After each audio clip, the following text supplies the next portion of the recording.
Hello class, welcome back बच्चों। बेटा MCQ start कर रहे हैं। 2 केस बेस्ड क्वेश्चन रह गए थे जो अरिहंत से हम कर रहे थे। बेटा बाबू स्टार्ट करता हूं पेज नंबर 24 पर। बेटा एक केस गिवन है, वहां से पढ़ते हैं। बेटा डायरेक्शन कहता है बेटा read the following case study and answer the question 69 to 73। तो 5 क्वेश्चन है बेटा इस केस पर बेस्ड। केस आराम से पढ़ना। कहता है बेटा budgetary deficit must be financed either by taxation, borrowing और प्रिंटिंग मनी। बाबू बजटरी डेफिसिट तो पता है ना आपको क्या होता है। बाबू बजट 3 तरीके का था, सरप्लस, बैलेंस्ड और डेफिसिट बजट। डेफिसिट बजट या बजटरी डेफिसिट बेटा यानी कि एक्सपेंडिचर गवर्नमेंट ज़्यादा करना चाहती है और बेटा बजट से रिसीट कम होने वाली है, तो कहते हैं इसको फाइनेंस कर सकती है गवर्नमेंट, चाहे तो ज़्यादा टैक्स लगाकर, चाहे बेटा लोन लेकर, चाहे बेटा करेंसी प्रिंट कर कर।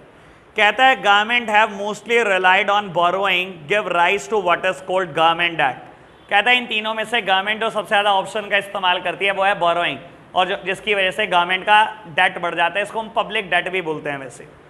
कहता है बेटा if the government continues to borrow year after year then interest payment increases and these further increase the date.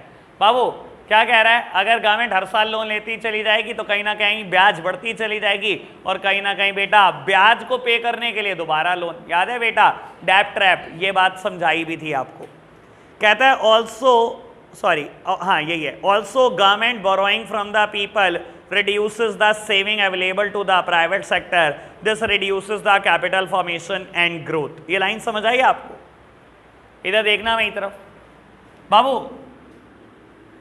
Private sector ने अपनी सेविंग्स करी बैंक में, कमर्शियल बैंक में, ऑब्वियस बात है बेटा। बाबू कहता है अगर गवर्नमेंट क्या करेगी, प्राइवेट सेविंग से लोन ले लेगी। मान लो बेटा सरकार ने ये सारा पैसा लोन पर उठा लिया, आपने जो अपनी सेविंग्स करी बैंक में, और बेटा अगर कमर्शियल बैंक से लोन गवर्नमेंट ने उठा लिया, क्या होगा बेटा, कहीं ना कहीं बेटा रेट ऑफ सेविंग और रेट ऑफ इन्वेस्टमेंट बिगड़ जाएगा, जिसकी वजह से कैपिटल फॉर्मेशन नहीं हो सकती। होता क्या है बेटा, ये जो आप सेव करते हो कमर्शियल बैंक ये लोन देता है बेटा प्राइवेट सेक्टर को, ठीक है ना। हाउस होल्ड जो सेव करते हैं वही तो बिजनेस फर्म को लोन देता है बेटा। बाबू अगर सारा ही पैसा ये सरकार लोन पे उठा लेगी तो क्या बेटा बिजनेस फर्म को लोन दे पाएंगे commercial bank?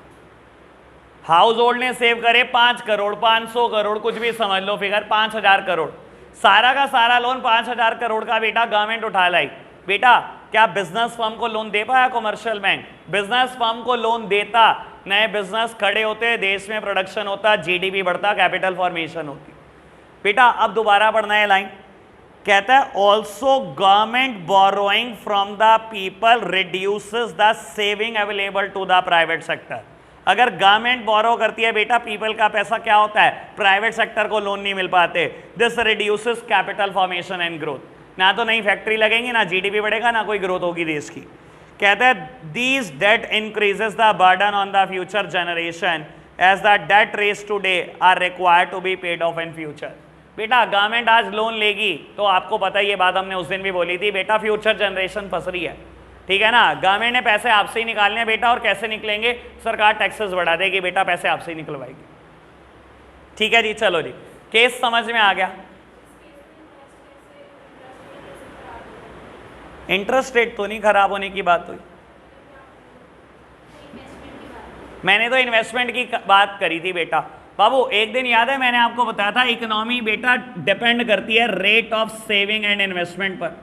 Economic growth depend करती है rate of saving and investment. और आप समझ लो बेटा हम सेविंग एंड इन्वेस्टमेंट किसको बोलते हैं, प्राइवेट सेक्टर सेव करता है बैंक में, बैंक इस चीज को लोन पर देता है प्राइवेट सेक्टर को, यानी कि बिजनेस फर्म को, और वो बेटा प्रोडक्शन में पैसा लगाती है। ये रेट ऑफ सेविंग है, ये रेट ऑफ इन्वेस्टमेंट है।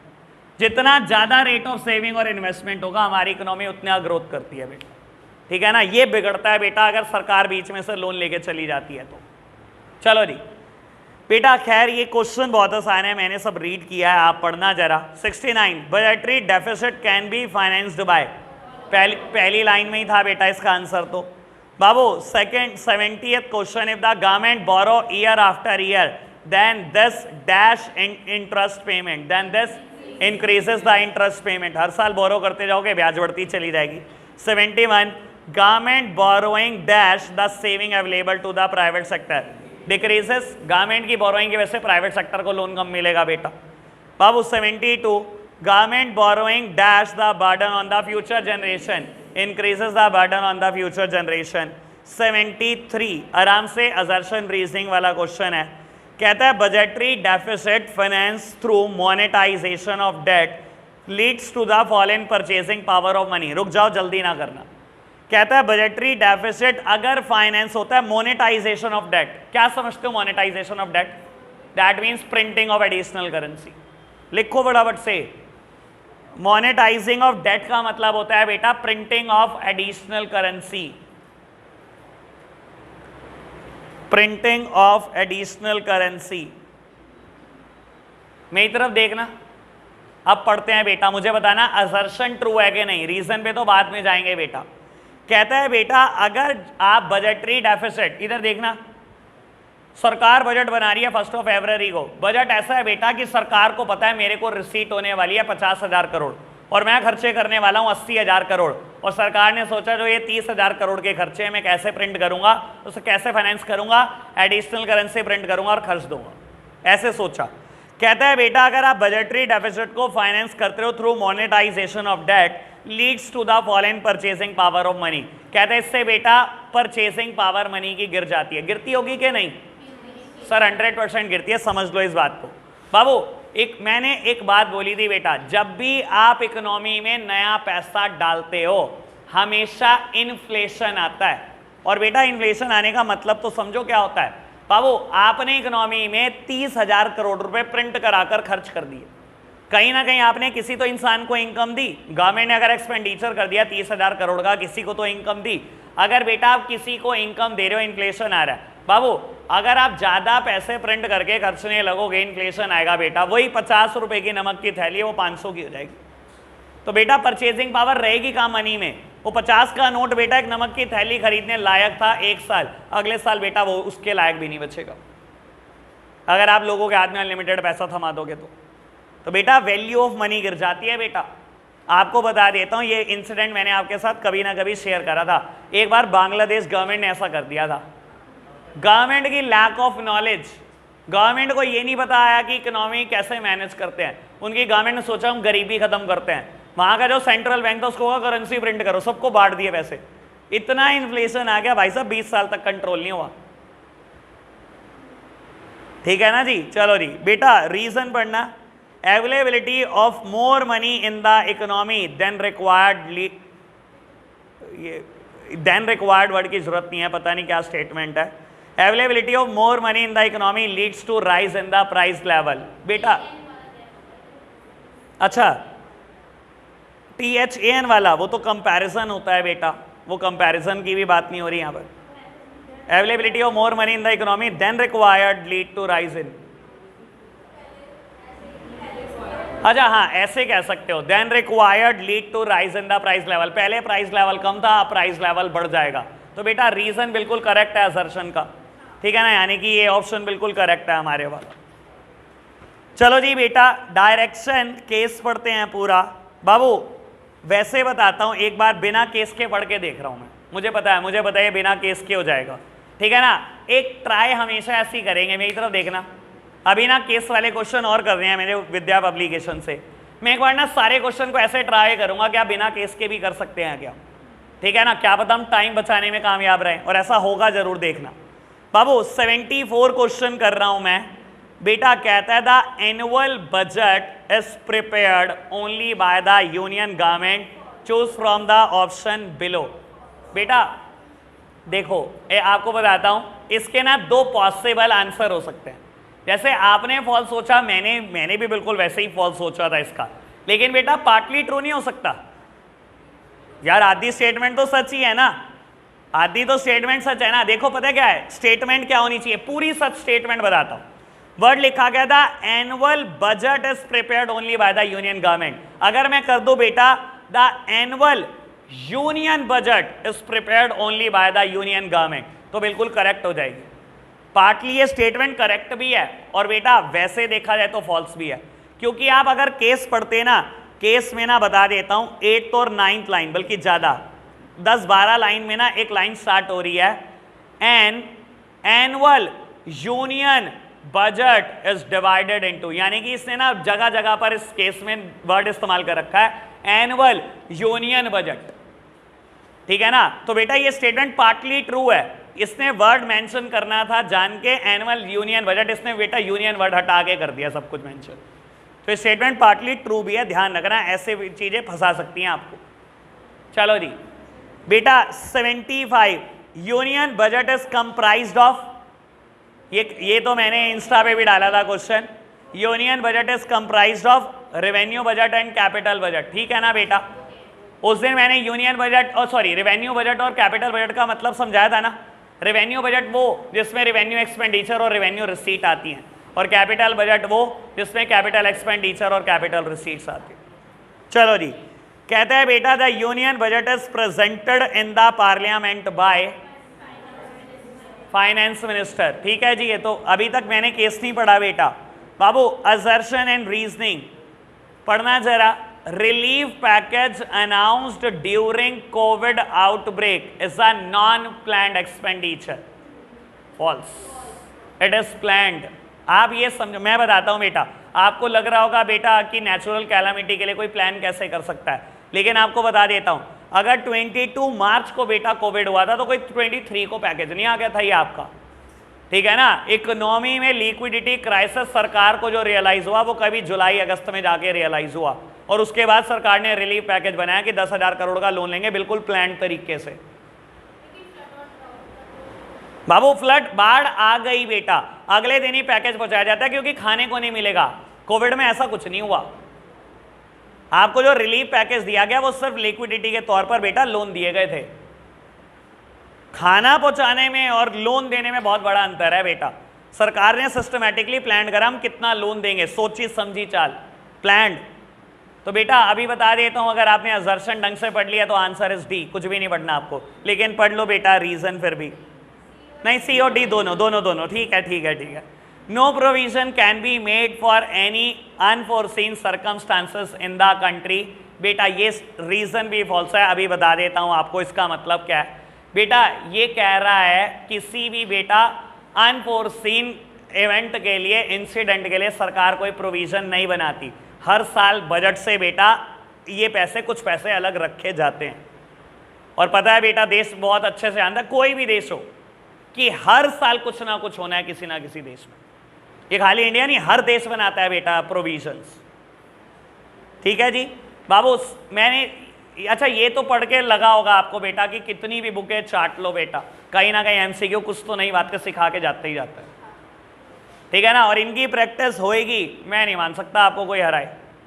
हमने कम से कम 250 क्वेश्चन कर लेने हैं, ठीक है ना। अभी 78 हुए हैं, अभी देख लेना बेटा मैं और 40-42 आज कराऊंगा। और बेटा 130 क्वेश्चन के मैंने 3 टेस्ट बनाए हैं, ठीक है ना, जो बेटा लेवल ऑफ डिफिकल्टी में है। यानी कि कल का टेस्ट आसान है, उसके बाद मीडियम और उसके बाद हॉट क्वेश्चन का टेस्ट है, ठीक है ना। लेवल ऑफ डिफिकल्टी के हिसाब से टेस्ट है। चलो जी बेटा 78 क्वेश्चन पढ़ने लायक भी नहीं है। गवर्नमेंट बजट इज प्रिपेयर्ड, सबको पता है बेटा। विद्या पब्लिकेशन की बुक निकाल लो फटाफट से भाई। बेटा मैंने 24 तक क्वेश्चन होमवर्क दिए थे, इसमें क्वेश्चन नंबर 21 to 24 प्रॉब्लम अभी लेंगे। अभी होमवर्क थोड़ा सा बढ़ जाएगा बेटा, ज़्यादा नहीं, 13-14 क्वेश्चन और।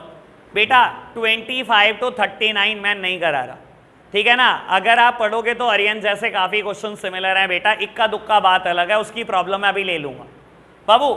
अभी हम स्टार्ट क्या करेंगे, पेज नंबर 21 से असर्शन और रीजनिंग टाइप क्वेश्चन ये कर रहे हैं बेटा स्टार्ट, और फिर केस बेस्ड क्वेश्चन, ठीक है ना। एक चीज़ दोबारा असर्शन और रीजनिंग पे समझ लो बेटा।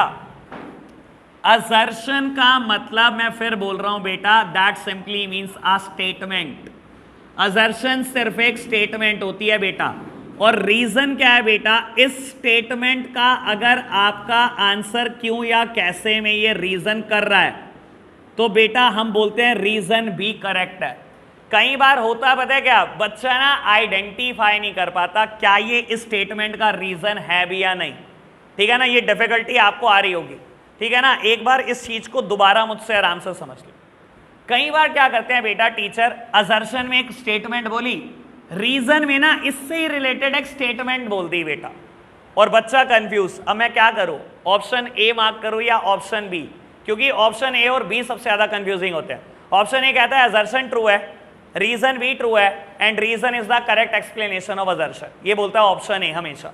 ऑप्शन बी क्या बोलता है बेटा, असर्शन ट्रू है, रीजन भी ट्रू है, लेकिन रीजन करेक्ट एक्सप्लेनेशन नहीं दे रहा असर्शन की। ठीक है ना बाबू, मैं हमेशा बोलता हूं अगर क्यों और कैसे का आंसर मिल रहा है बेटा स्टेटमेंट से रिलेटेड, तो बेटा आप समझ लेना ऑप्शन ए ठीक है, यानी कि बेटा reason is the correct explanation of assertion. समझाने के लिए बेटा एक बात बोलता हूं, मैं बोलता हूं बेटा असर्शन में salary given to the government employ is the revenue expenditure. मैंने स्टेटमेंट बोली बेटा salary given to the government employees revenue expenditure. याद है आपको बेटा रेवेन्यू एक्सपेंडिचर में 4 बातें आती थी, सबसे पहली सैलरी और वेज ही आती थी। क्या मैंने स्टेटमेंट ट्रू दी? मैं अगर कहने लगूं बेटा रीजन में revenue expenditure is of 4 types, for example salary, wage, defence, administration expenses, interest. Sir reason is correct, लेकिन बेटा it is not a correct explanation of assertion. ये तो मैंने एक नई स्टेटमेंट बता दी बेटा आपको। बेटा मैंने स्टेटमेंट क्या दी थी, सैलरी और वेजेस रेवेन्यू एक्सपेंडिचर होते हैं। बेटा अगर मैं रीजन में क्यों या कैसे का एग्जाम्पल बताता, क्यों या कैसे बताता बेटा, तो ये पक्का करेक्ट एक्सप्लेनेशन होता। अगर मैं ये बोल दूं बेटा, मैं चेंज करता हूं रीजन, मैं बोलता हूं because it neither create assets nor causes reduction in liability of the government, then it is a correct explanation of assertion। मैंने अब ये बताया कैसे ये कैसे रेवेन्यू एक्सपेंडिचर है। शायद अब थोड़ी क्लैरिटी बढ़ी होगी बेटा, समझ आई बात? पक्का। फिर अगेन ऐसे ही और बातें भी सोच सकते हो बेटा, borrowing is a capital receipt, मैंने ये स्टेटमेंट दी, ठीक दी। बोरोइंग कैपिटल रिसीट होती है, 4 बातें आती है कैपिटल रिसीट में, फटाफट याद कराना। Borrowing, recovery of loan, disinvestment and small savings, याद आई बात? अब मैं ये बोलूं बेटा रीजन में because it creates the liability for the government, क्या मैंने बिल्कुल सही रीजन बताया?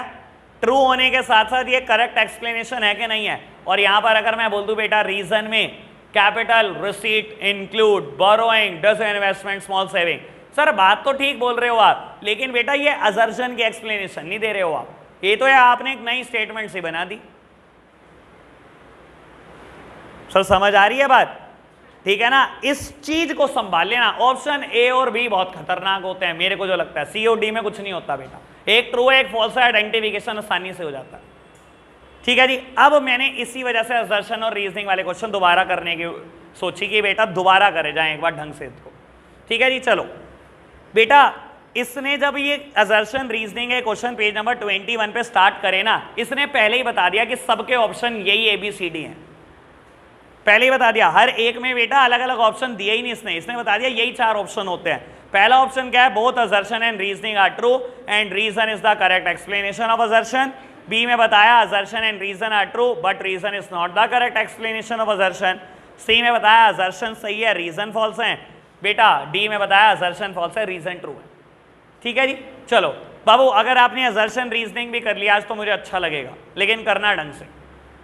पढ़ते हैं बेटा, पहला क्वेश्चन कहता है loan taken from the world bank is a capital receipt. बेटा वर्ल्ड बैंक से लोन लेते हो, ट्रू है, यानी कि ए, बी और सी तीनों ऑप्शन हो सकते हैं अभी तक, प्रिंसिपल ऑफ एलिमिनेशन के हिसाब से डी चला गया। ठीक है ना, और बेटा रीजन में बोलता है it is recurring in nature, false, क्योंकि बेटा रेवेन्यू रैकरिंग इन नेचर होता है, कैपिटल चीजें कभी रैकरिंग नहीं होती है नेचर, यानी कि बेटा ये तो सिंपल सा हो गया C answer. Assertion true, reason false. क्या चीज नॉन रैकरिंग, तो बेटा हाँ पक्का बी पार्ट होता, पक्का बी पार्ट होता। बेटा अगर ये कह रही है कि अगर रीजन में लिखा होता है ये नॉन रैकरिंग इन नेचर, तो बेटा रीजन ट्रू तो है लेकिन असर्शन को एक्सप्लेन नहीं कर रहा, कैसे और क्यों का आंसर नहीं कर रहा कि ये कैसे कैपिटल रिसीट है।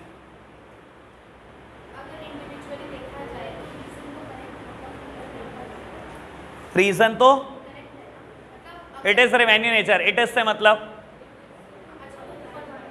ऊपर वाले से ही मतलब है, ऊपर वाला। चलो लो बेटा क्वेश्चन नंबर 2 कहता है बेटा, बस बिल्कुल चुप, सारंग बताएगा ये, क्योंकि सारंग और अनुराग की बातें नहीं रुक रही। सारंग पढ़ क्वेश्चन नंबर 2। बेटा कहता है dividend received from the public enterprises is revenue receipt. ऐसा होता है क्या सारंग? नहीं होता है ना ऐसा, गधों का इलाज नहीं होता हमारे यहाँ। बेटा बिल्कुल ट्रू है बात, ठीक है ना। पता भी ये होगा आपको, आईपीएल में जो आईपी प्रॉफिट्स एंड डिविडेंड्स, याद है ना बेटा, हेडिंग ये थी, अगर पब्लिक एंटरप्राइजेस से सरकार कुछ रिसीव करती है तो वो बेटा रेवेन्यू रिसीट ही है। रीजन देखो क्या कहता है, it create asset of the government. Sir asset बनती है रेवेन्यू रिसीट से सरकार की?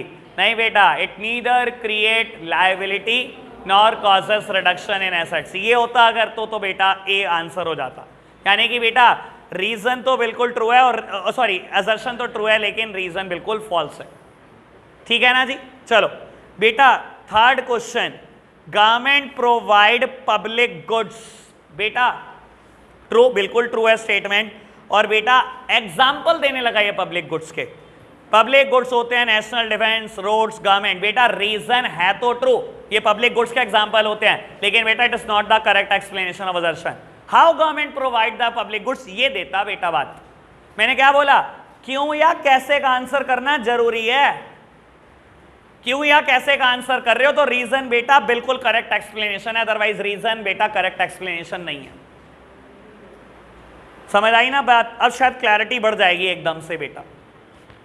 चलो जी बेटा बढ़ते हैं क्वेश्चन नंबर 4 की तरफ। Government can change the distribution of income. बेटा बता देता हूं इसका मतलब क्या होता है। डिस्ट्रीब्यूशन ऑफ इनकम मतलब वो जो हमारा सेकंड ऑब्जेक्टिव था, reduce the inequality of income and wealth. Government change कर सकती है कि नहीं कर सकती? अच्छा कैसे कर सकती है?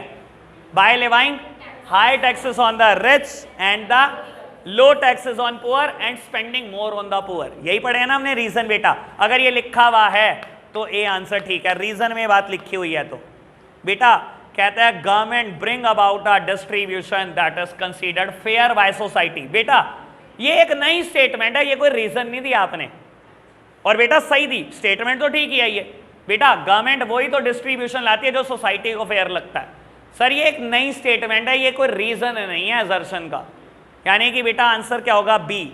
असर्शन ट्रू है, रीजन भी ट्रू है, but reason is not the correct explanation of assertion, ठीक है ना जी। बेटा question number 5, revenue receipts are non redeemable, मतलब बता देता हूं बेटा। नहीं वैसे ठीक है बिल्कुल बेटा। रिडीमेबल का मतलब होता है रीपेमेंट करना, जिसके पैसे वापस किए जाते हैं। बेटा इधर देखना, अगर ये कहता है बोरोइंग आर रिडीमेबल तो बिल्कुल सही बात है बेटा। अगर आप बोरो करते हो, लोन लेते हो, वापसी देना पड़ता है, रीपेमेंट करनी पड़ती है। कहता है revenue receipts are non redeemable, बिल्कुल ठीक तो कह रहा है बेटा। रेवेन्यू रिसीट्स में क्या आता है? कुछ भी सोच लो, टैक्स सोच लो, टैक्स वापस करना पड़ता है सरकार को। सही तो स्टेटमेंट है बेटा, वापस नहीं करनी होती कभी भी रेवेन्यू रिसीट। अगर आपने प्रॉफिट या डिविडेंड कमाया वापस करना पड़ता है। एसेट्स के पैसे मिले आप वापस करते हो किसी को? करते हो क्या? फोर वीचर करा कभी पैसे वापस करे? सरकार ने फीस फाइन पेनल्टी ली कभी वापस करा? तो ठीक तो बोल रहा है बेटा बाबू, स्टेटमेंट ठीक है ना, असर्शन इज करेक्ट। चलो आगे बढ़ना। कहता है बाबू they are divided into tax and non tax. ये एक नई स्टेटमेंट है बेटा, कारण नहीं बताया आपने कि कैसे ये नॉन रिडीमेबल होता है, ठीक है ना। उससे रिलेटेड जान के स्टेटमेंट देते हैं ताकि आप कंफ्यूज हो बेटा, ताकि आप ऑप्शन ए टिक करो। ये ऑप्शन बी है बेटा। क्यों या कैसे का आंसर नहीं है। अगर आपने बोला है ना कि बेटा रेवेन्यू रिसीट्स नॉन रिडीमेबल होती है, बताओ तो सही कैसे नॉन रिडीमेबल होती हैं। अगर आपने कैसे का आंसर किया होता, क्यों का आंसर किया होता, पक्का बोल देता है आंसर ऑप्शन ए इज ठीक। लेकिन आपने क्या बोला बेटा, एक नई स्टेटमेंट दे दी बेटा, रीजन में भी क्लैरिटी आ गई होगी अब शायद। बाबू और करने हैं अभी तो क्वेश्चन पढ़ते चलो जी। क्वेश्चन नंबर 6 बेटा कहता है द रीडिस्ट्रीब्यूशन ऑब्जेक्टिव। रीडिस्ट्रीब्यूशन कौन सा ऑब्जेक्टिव है? वही सेकंड वाला हमारा, reduce the inequality of income and wealth. The redistribution objective is sought to achieve through progressive income tax. याद है ये तो ठीक है ना बेटा, ऐसे ही होता है ना, प्रोग्रेसिव टैक्स लगा के ही तो बेटा ऑब्जेक्टिव अचीव होता है। रिच के ऊपर ज्यादा, पुअर के ऊपर कम, पुअर के ऊपर स्पेंडिंग ज्यादा।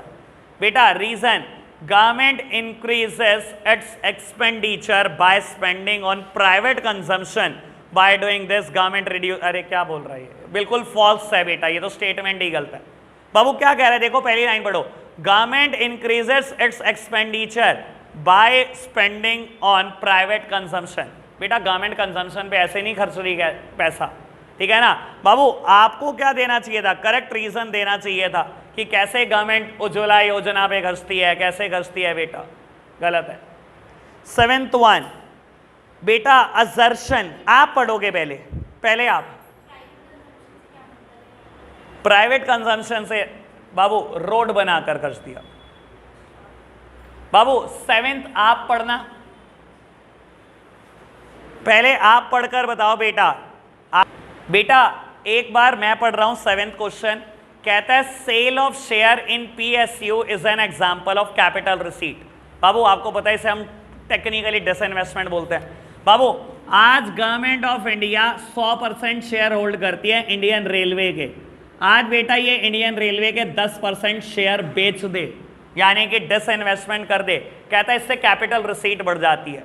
बेटा आपको पता भी है कैपिटल रिसीट में 4 बातें आती है, 3rd वन हमने डिसइन्वेस्टमेंट पढ़ी हुई है।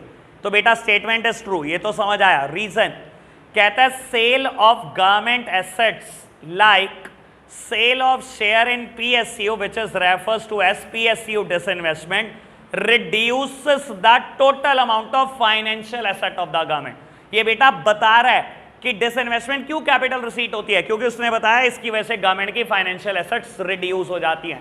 कैपिटल रिसीट्स क्या होती हैं बेटा, डेफिनेशन क्या है कैपिटल रिसीट्स की, विट ईदर क्रिएट लायबिलिटी और कॉजेस रिडक्शन इन एसेट्स। स्टेटमेंट बोलती है ये कैपिटल रिसीट है, और बेटा रीजन बताता है इसकी वजह से क्योंकि सरकार की एसेट रिड्यूस हो रही है। तो बेटा दे तो रहा है बेटा करेक्ट रीजन, कैसे रिड्यूस हो रही है सरकार के कैपिटल रिसीट, कैसे बढ़ रही है। ठीक है जी, चलो जी बेटा 8 पहला टर्न आप ही किया बेटा, आप पढ़ो बाबू। 8 आपने कर लिया, 9th वन पढ़ेंगे एक बार इकट्ठे हम। कहता था loan taken by the government represent a situation of fiscal deficit. बेटा बोरोइंग कहता है अगर सरकार ने बोरोइंग करी तो फिस्कल डेफिसिट करा, ठीक तो है, बोरोइंग और फिस्कल डेफिसिट बराबर होते हैं बेटा। कहता है fiscal deficit refers to the borrowing requirement of the government to meet the fiscal deficit net of interest payment है। कहता है फिस्कल नहीं, बिल्कुल गलत बात बोल रहा है ये। देखो बेटा फिस्कल डेफिसिट में क्या आता है, total expenditure minus total receipt excluding borrowing, ठीक है ना बेटा। असर्शन बिल्कुल ट्रू दी इसने। कहता है बेटा अगर सरकार बोरो कर रही है दैट मींस फिस्कल डेफिसिट। ये तो बात ठीक है बेटा, बोरोइंग तो कैपिटल डेफिसिट के बराबर होती है। रीजन में ये क्या बोलता है बेटा, कहता है फिस्कल डेफिसिट में वो फिस्कल पेमेंट, वो फिस्कल डेफिसिट आते हैं बेटा जो नेट ऑफ इंटरेस्ट होते हैं, यानी कि जिसमें इंटरेस्ट नहीं होता।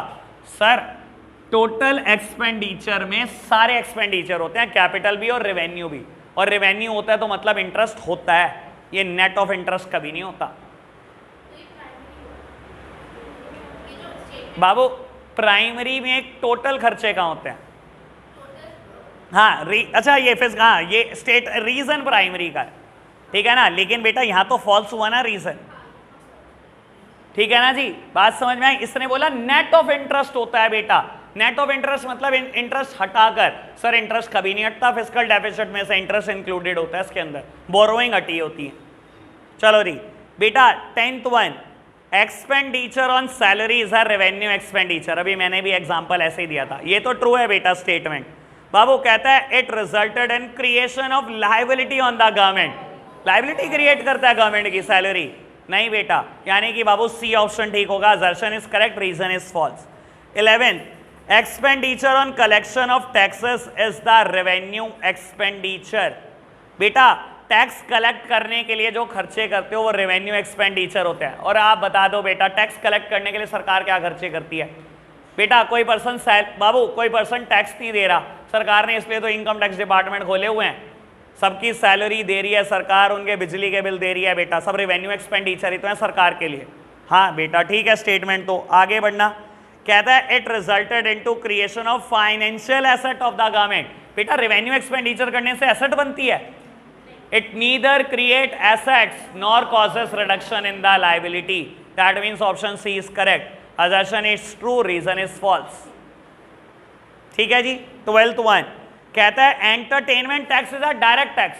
एंटरटेनमेंट टैक्स डायरेक्ट होता है सर। डायरेक्ट टैक्सेस पहले भी 2-3 ही थे, इतना तो याद रख सकते हो, बाकी सब इनडायरेक्ट याद रखो। Income tax, wealth tax, corporation, dividend और एक गिफ्ट टैक्स भी आ ही गया था बेटा बाद में, ना करते करते भी। बाबू entertainment tax, luxury tax, VAT, sales tax, GST, excise, ये सब क्या है बेटा? Indirect taxes. तो बाबू अब एक बात बताओ, जब असर्शन ही फॉल्स होगी तो आपके पास ऑप्शन ही क्या है? सिर्फ डी, ठीक है ना? यानी कि रीजन पक्का ट्रू होगा बेटा। पढ़ना जरा, कहता है its impact and the incidents are on a different person. बेटा बिल्कुल ठीक तो बोल रहा है बेटा। बाबू एंटरटेनमेंट टैक्स लगता किसी और पे, देता कोई और है। और आपको पता है कौन देते थे? हम ही देते थे जब मूवी देखने जाते थे। आपको तो पता ही नहीं है ये चीज का अंदाज। हाँ जी, एंटरटेनमेंट टैक्स, एंटरटेनमेंट टैक्स नाम ही क्या है बेटा? आप जब मूवी देखने जाते थे, अगर 200 रुपए की टिकट है तो उस टाइम पर एंटरटेनमेंट टैक्स लगभग 25% था। सब आप देते थे, कोई और नहीं, आप ही देते थे। जीएसटी में आने के बाद ये टैक्स रेट काफी कम हो गया। चलो जी बेटा पढ़ते हैं आगे केस बेस्ड क्वेश्चन। बाबू case based question without any case पढ़ेंगे एक बार, ठीक है ना? केस रीड नहीं कर रहे, फटाफट से पढ़ते चलते हैं बेटा। बाबू कहता है what has been presented by the finance minister according to the case above. और बेटा क्या देखो, चाहे आप केस ना भी पढ़ा हो आपने, budget, plan, forecast, analysis, statement, बेटा इनमें से एक ही चीज फाइनेंस मिनिस्टर प्रेजेंट करता है, वो बजट है। सेकंड वन बेटा, सेकंड का आंसर गलत है लेकिन पढ़ दो, तसल्ली हो जाएगी आपकी। विच of the following is not an objective of preparing government budget? ना ए होता ऑब्जेक्टिव ना डी, आंसर लिखा हुआ है डी। ए भी नहीं होता ऑब्जेक्टिव बेटा। गवर्नमेंट बजट का ये ऑब्जेक्टिव होता है रूरल एरिया में सैनिटेशन प्रोवाइड करना। तो काट दो बेटा, क्वेश्चन ही काट दो ये, या बेटा दोनों पे टिक कर लो, ए और डी, जैसे भी आपको ठीक लगे। क्यों नहीं होता? इकोनॉमिक ग्रोथ होती नहीं? इकोनॉमिक ग्रोथ या इकोनॉमिक डेवलपमेंट में क्या अंतर है? इकोनॉमिक ग्रोथ पढ़ा था मुझसे, यही बात लिखवाई हुई है उसमें, rate of saving and investment, देख लो। चलो जी बेटा थर्ड वन पढ़ना, to boost the rural income and raise the purchasing power of the people, the government decrease the income tax rate. बेटा याद है, reduce the inequality of income and wealth. गरीबों के ऊपर बेटा टैक्सेस कम किए जाते हैं ताकि बेटा उनकी स्पेंडिंग बढ़े, बाबू उनके हाथ में इनकम ज्यादा रहे, डिस्पोजेबल। बेटा फोर्थ पढ़ना, विच of the following is not a component of budget. पढ़ो तो सही एक बार बेटा, क्या कंपोनेंट नहीं होता बेटा? डेफिसिट बजट, ये कोई कंपोनेंट थोड़ी होता है बेटा। कंपोनेंट क्या होते हैं बेटा? बजटरी रिसीट और बजटरी एक्सपेंडिचर, या बोलो रेवेन्यू बजट या कैपिटल बजट। डेफिसिट बजट कोई कंपोनेंट नहीं होता है, ये तो रिजल्ट है बजट का, ये कंपोनेंट नहीं हो सकता बेटा। सेकंड केस बिना रीड करे एक बार पढ़ें क्या? चलो बेटा पहला क्वेश्चन क्या कहता है? The budget is an estimate of dash of the government for a set period of time. Expenditure and income दोनों बताता है बेटा बजट, एक्सपेंडिचर और इनकम दोनों। बाबू second question, it is a voluntary for the government to present budget annually. कहता है ये सरकार की मर्जी है बजट एनुअली लाना है या नहीं। बेटा ये फॉल्स क्यों है? देखो एक बार इस चीज को बिल्कुल क्लियर कर लो। बाबू जहां ये चैप्टर शुरू हो रहा है ना इस बुक में, ये लगभग पेज नंबर 15 पर स्टार्ट हो रहा है। समरी दी गई है, मुझे उसमें से कुछ लाइनें मार्क करानी है। पेज नंबर 15 पर बेटा सेकंड बुलेट पढ़ना, budget of the central government, है ना बेटा हेडिंग? पढ़ता हूं एक बार। In India article 112 of the constitution require the central government to prepare the annual financial statement for the country as a whole. और स्टेट वाला भी टिक कर लो। Article 202 of the constitution require every state government to prepare annual financial statement for the concern state is called the budget of the state government. मेरी तरफ देखना बेटा, जैसे कि कोई भी एक्ट होता है, पार्टनरशिप एक्ट, कंपनीज एक्ट, बेटा these are divided into section, sub section, clause and sub clause, ठीक है ना? कोई भी बेटा कानून होता है, एक्ट होता है, वो हमेशा सेक्शंस में डिवाइडेड होता है। जैसे कि बेटा कोई सेक्शन कुछ बोलता है, मैं आपको याद करा देता हूँ, एक दिन अकाउंट्स में कराया था मैंने, सेक्शन 52(2), ठीक है ना बेटा, कि सिक्योरिटी प्रीमियम का इस्तेमाल आप कहाँ कहाँ पे कर सकते हो। This is section 52 and sub section 2। ऐसे ही बेटा क्लॉजेज और सब क्लॉजेज भी हो सकते हैं। लेकिन बेटा जो हमारा कॉन्स्टिट्यूशन है वो बेटा किसी सेक्शन में डिवाइडेड नहीं होता, वो आर्टिकल्स में डिवाइडेड होता है। बेटा कहता है एक आर्टिकल में लिखा गया है कि सेंट्रल गवर्नमेंट को हर साल फाइनेंशियल स्टेटमेंट बनानी है, जिसे सेंट्रल गवर्नमेंट का बजट बोलते हैं। ऐसे ही बेटा एक आर्टिकल में लिखा है स्टेट गवर्नमेंट को भी बनाना है, तो ये आपकी मर्जी नहीं है बेटा। कॉन्स्टिट्यूशन सारे कानूनों से भी बहुत बड़ा है बेटा, ठीक है ना बेटा। तो ये it is mandatory for the government, it is not optional कि आपकी मर्जी है। तो बेटा गिवन स्टेटमेंट इज फॉल्स, ठीक है जी बेटा। अभी तक मैंने केस नहीं पढ़ा।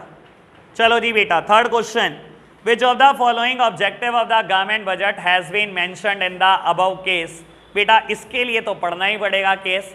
एक बार फोर्थ क्वेश्चन भी पढ़ लेते हैं। कहता है विच of the following is not the component of union budget. Although देखो बेटा, जब आप अपने हिसाब से सोचोगे ना, तो आप सी और डी दोनों ऑप्शन को ठीक बताओगे कि यूनियन बजट में ना तो सी वाली बात लिखी होती है ना डी वाली बात लिखी होती। लेकिन जब ये केस पढ़ोगे ना तो डी ऑप्शन को ही करेक्ट करोगे, क्योंकि इस केस में लिखा हुआ है कि बजट में तीनों चीजें होती हैं। अगर इसने लिखा है बेटा फिर हमारी इतनी पावर नहीं, हम इसे मना करते। मैं आपको बता देता हूं ये किस जगह पे लिखा गया है। ये बेटा पहले पैराग्राफ की लास्ट लाइन कहता है, देखो the union budget is classified into capital budget, revenue budget and expenditure budget. अब पढ़ना क्वेश्चन नंबर 4। अब तो समझ में आ गया, आंसर इज डेफिसिट बजट, ठीक है ना। अब थर्ड क्वेश्चन केस से समझ में आएगा कि कौन सा ऑब्जेक्टिव अचीव हो रहा है। मैं आपको बता देता हूं केस क्या था।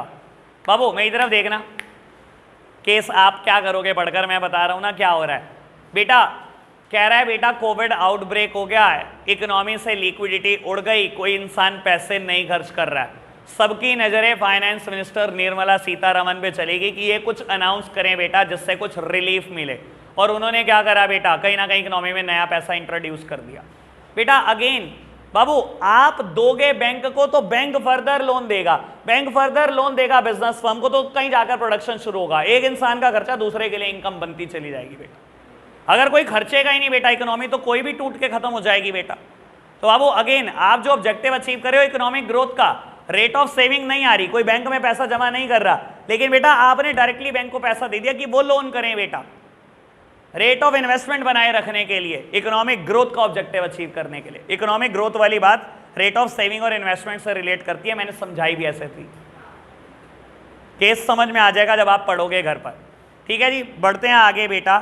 बाबू थर्ड केस दिया गया है, एक बार बिना रीड करे इसको भी करते हैं बेटा अटेम्प्ट। वैसे तो केस भी बड़ा छोटा सा है। कहता है बेटा dash arises whenever a government spends more money than it receives. बेटा क्या अराइज होता है, फिस्कल डेफिसिट। बेटा इधर देखना मेरी तरफ बाबू, फिस्कल डेफिसिट का फॉर्मूला ही क्या है, ये लिखा हुआ टोटल खर्चे minus total receipt excluding borrowing. कहता है dash arises when government spend more, अगर गवर्नमेंट के खर्चे ज्यादा हो as compare to the receipts, क्या ही अराइज होता है बेटा, फिस्कल डेफिसिट। रेवेन्यू तो नहीं अराइज होता होगा ना रेवेन्यू डेफिसिट, क्यों, क्योंकि वो टोटल खर्चों की बात नहीं करता। प्राइमरी तो नहीं अराइज होता होगा ना बेटा, वो तो बहुत अलग ऑब्जेक्टिव है। प्राइमरी तो ये बताता है कि करंट ईयर की वजह से कितना बोरो कर रहे हो। अगर हाँ फिर वही करते, तो ये इधर उधर क्यों करती है ट्विस्ट कि अगर ये होता तो इससे कंफ्यूजन क्रिएट होती है, कभी ठीक नहीं होता बंदा। चलो जी, मैं भी करता था वैसे, बड़ी गंदी आदत होती है टॉपर्स में। चलो बेटा रीड करना, सेकंड क्वेश्चन आप कर रहे हो।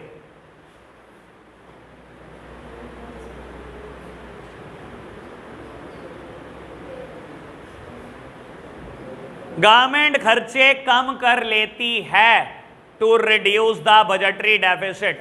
हर बात बिल्कुल ठीक है, असर्शन भी ट्रू, रीजन भी ट्रू है, and reason is the correct explanation of assertion.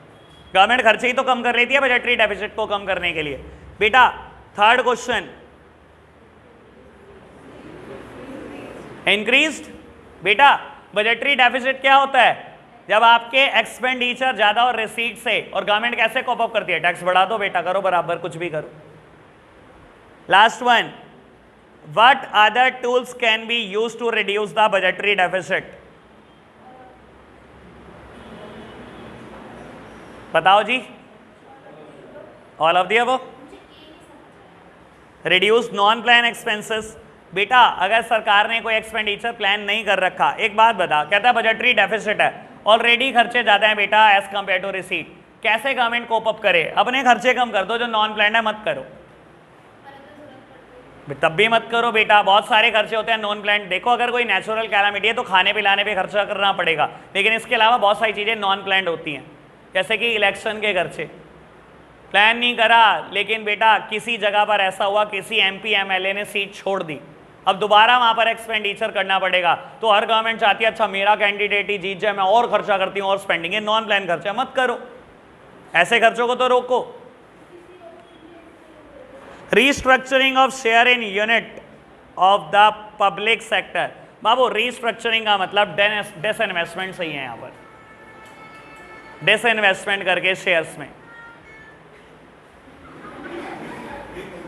बेटा अभी आपने सिर्फ 15 MCQ ये होमवर्क में करने हैं और कोई आज के लिए आपके पास होमवर्क नहीं है।